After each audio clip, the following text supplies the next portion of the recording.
بسم الله الرحمن الرحيم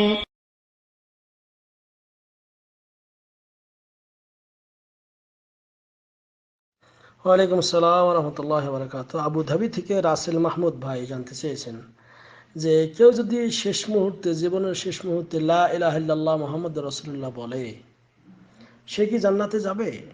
যদিও সে চুরি দাড়ি অনেক কিছু পাপের কাজ করে গেছে। আলহামদুলিল্লাহ ওয়াসসালাতু ওয়াসসালামু আলা রাসূলিল্লাহ। সম্মানিত ভাই, কালেমা লা ইলাহা ইল্লাল্লাহ এটা এমনই একটি কালেমা যার মর্যাদা, যার সম্মান, যার মর্যাদা খুবই বেশি। আল্লাহ নবী সাল্লাল্লাহু আলাইহি ওয়াসাল্লাম তার আপন চাচা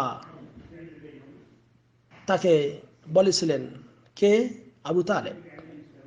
তাকে বলেছিলেন মৌতের সময়, মৃত্যুর সময়, যে হে আমার চাচা, আপনি কালেমা বলেন, লা ইলাহা ইল্লাল্লাহ, এই কালেমাটা বলেন, তাহলে আমি আল্লাহর কাছে আপনার এই কালেমার জন্য সুপারিশ করব, আল্লাহর কাছে এটা পেশ করব, যে যাতে করে আল্লাহ রাব্বুল আলামিন আপনাকে জাহান্নাম থেকে মুক্তি দেন। কুল লা ইলাহা ইল্লাল্লাহ আশহাদু লাকা বিহা ইয়াউমাল কিয়ামা, কিয়ামতের দিন আমি আপনার পক্ষে সাক্ষী দেব।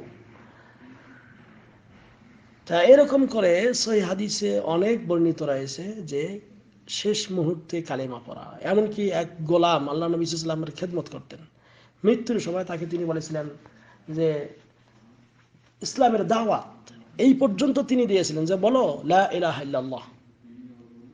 তা যারা অমুসলিম তাদেরকেও মৃত্যুর সময় যদি এই কালেমার দাওয়াত দেওয়া হয়, তাহলে লা ইলাহা ইল্লাল্লাহ মুহাম্মাদুর রাসূলুল্লাহ এই দুই কালেমার সাক্ষী দেয় এবং দিয়ে মারা যায়, তাহলে তারপরেও যদিও জীবনে অনেক পাপ করে গেছে, শিরক করে গেছে, অনেক কিছু করছে, তারপরেও আল্লাহ রাব্বুল আলামিন তাদেরকে কি মাফ করে দেবেন। এটা হলো অমুসলিমদের ক্ষেত্রে। কিন্তু যদি একজন মুসলিম, সে আল্লাহ বিশ্বাস করে, রাসূলে বিশ্বাস করে, কোরআন বিশ্বাস করে, কিন্তু জীবনে অনেক পাপ কাজ করেছে, কিন্তু আল্লাহ রাব্বুল আলামিন শেষ মুহূর্তে তাকে কালেমা নসিব করেছেন, এটা তার সৌভাগ্য, এটা ভালো। তারপরেও আল্লাহ রাব্বুল আলামিন তাকে মাফ করে দেবেন, যদিও তার অন্যান্য কিছু গুনাহ হয়ে থাকে।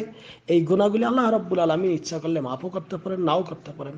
তবে যদি শিরক না করে থাকে, তাহলে অবশ্যই আল্লাহ তাকে কি করবেন? মাফ করবেন। আর শিরক হলে আল্লাহ তো মাফ করবেন না। কিন্তু সে যদি শেষ মুহূর্তে কালেমা পড়ে, অর্থাৎ এই কালেমা পড়া মানে এই কালেমার ওপর, সেই তাওহীদের ওপর মৃত্যুবরণ করলো, সে ঈমান রাখলো, এটাকে হৃদয়ঙ্গম করলো, ক্ষমা প্রার্থনা করলো আল্লাহর কাছে যে আল্লাহ আমি সব কিছু যা কিছু অন্যায় করেছি ক্ষমা করেছি, তুমি আমাকে মাফ করে দাও, এবং শেষ মুহূর্তে কালেমা পড়ে মারা গেল, ইনশাআল্লাহ তার জন্য জান্নাত। যেমন আবু দাউদে হাদিস বর্ণিত রয়েছে 3116 নম্বর হাদিসে আল্লাহ নবী সাল্লাল্লাহু আলাইহি ওয়াসাল্লাম বলেছেন যে মান কানা আখিরু কালামিহি লা ইলাহা ইল্লাল্লাহ দাখালাল জান্নাহ, যে ব্যক্তি শেষ কালিমাটা হবে লা ইলাহা ইল্লাল্লাহ, অর্থাৎ মৃত্যুর আগে লা ইলাহা ইল্লাল্লাহ বলে মৃত্যুবরণ করবে, সে ব্যক্তি দাখালাল জান্নাহ, সে ব্যক্তি জান্নাতে প্রবেশ করবে, তাতে কোনো সন্দেহ নেই ইনশাআল্লাহ। তবে তার অন্য পাপের হিসাবগুলো অবশ্যই আল্লাহ, যদি কেউ সে মানুষের কোনো হক নষ্ট করে থাকে, সেই হকটা আল্লাহ রাব্বুল আলামিন পুরিয়ে দেবেন। আল্লাহ নিজের পক্ষ থেকেও সেটা পুরিয়ে দিতে পারেন, অথবা তার হাসানাত থেকে, তার সওয়াব থেকে নিতে পারেন, সেটা আল্লাহ রাব্বুল আলামিনের ইখতিয়ারে রয়েছে। তবে অবশ্যই এটা তার ভালো মরণ মনে করব, যেহেতু সে তওবার মাধ্যমে, ইস্তিগফারের মাধ্যমে, বিশেষ করে তওবা ইস্তিগফারের মাধ্যমে যদি সে মারা যায় এবং তওবা ইস্তিগফার করে এই শেষ কালেমা পরে মারা যায়, তাহলে এটাই হলো সৌভাগ্যের লক্ষণ। কারণ আর এক হাদিসে এসেছে যে নবী করিম সাল্লাল্লাহু আলাইহি ওয়াসাল্লাম বলেছেন লাক্কিনু মাউতাকুম লা ইলাহা ইল্লাল্লাহ, তোমরা তোমাদের মৃত্যু পথযাত্রী যারা মুমূর্ষু অবস্থায় আছে তাদেরকে তালকিন দাও, বলো লা ইলাহা ইল্লাল্লাহ পড়াও। ফাইন্নাহু মান কানা আখিরু কালামিহি লা ইলাহা ইল্লাল্লাহ ইনদাল মাউত, কারণ মৃত্যুর সময় যে ব্যক্তি লা ইলাহা ইল্লাল্লাহ এটা বলবে, দাখালাল জান্নাহ, সে জান্নাতে প্রবেশ করবে ইয়াউমান মিনাদ দাহর, যে কোনো জীবনে একদিন। অর্থাৎ ওয়া ইন আসাবাহু ক্বাবলা যালিক মা আসাবাহ, যদিও এর আগে যা কিছু পৌঁছে যায়, অর্থাৎ যদিও সে জাহান্নামে যায়, যদিও তার কোনো আযাব দেওয়া হইলেও একদিন না একদিন সে জান্নাতে যাবে, কারণ সে মৃত্যুর শেষ মুহূর্তে লা ইলাহা ইল্লাল্লাহ পড়েছে। রাওয়াহু ইবনে হিব্বান ফি সহিহি, সহিহ ইবনে হিব্বানের 7ম খণ্ডের 272 নম্বর হাদিসে এটা বর্ণিত রয়েছে। অনুরূপভাবে শাওয়াউল আরনাউতে এই হাদিসটি সহিহ বলা হয়েছে।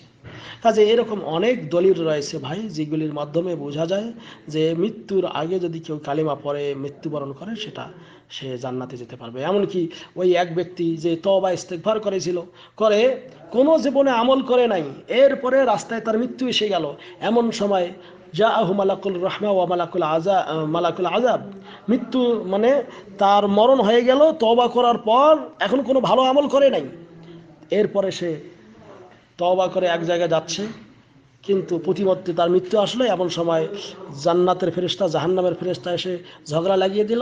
আল্লাহ রাব্বুল আলামিনের পক্ষ থেকে ফেরেশতা আসলেন, এরপরে তাদের ফয়সালা করা হলো যে তোমরা এই জমিনটা মেপে দেখো।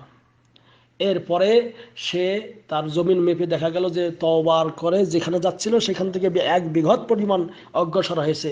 এই জন্য আল্লাহ রাব্বুল আলামিন তাকে কি করে দিয়েছেন, মাফ করে দিয়েছেন। কাজেই এই কালেমা যদি নসিব হয় এটা সৌভাগ্য। আল্লাহ রাব্বুল আলামিন সকলের আমাদের মৃত্যুর সময় কালেমা নসিব করুক, আমিন। ওয়া সাল্লাল্লাহু আলা নবিয়িনা মুহাম্মদ। আসসালামু আলাইকুম ওয়া রাহমাতুল্লাহ।